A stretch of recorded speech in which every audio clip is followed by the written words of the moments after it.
And we're going to switch gears now to something that most home buyers and home renters don't really think about when they're looking for a place to live. It not only smells bad, but could also have dire health consequences, and we're talking about mold. That's right. It's a huge problem that remains under the radar in a lot of cases. WENY's Candace Cole talked to a woman forced out of her apartment by mold.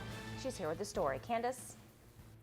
Scott and Renata, the woman you're about to meet is on a crusade to get the word out about the dangers of living with mold.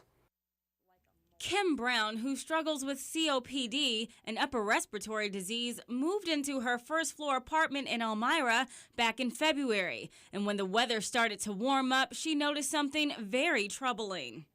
It was an awful musty smell I noticed around in May.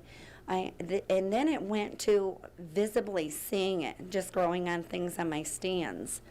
That smell was mold, and it was everywhere. Kim says she could see it coming through the paint. There was mold on her shoes, on her clothes, even on her earrings. 98% of the homes and buildings throughout our region I walk into, there's mold there somewhere. Most of the time, the homeowner and building owners have no idea that it's there. It wasn't long before Kim's mold problem started to eat away at her health. It attacked my respiratory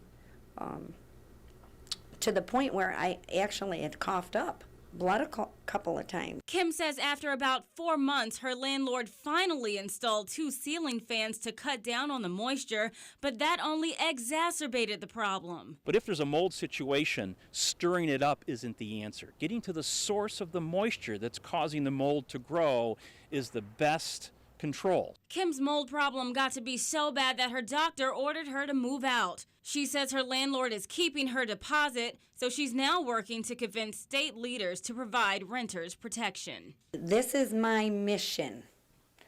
I want renters protected by a mold law.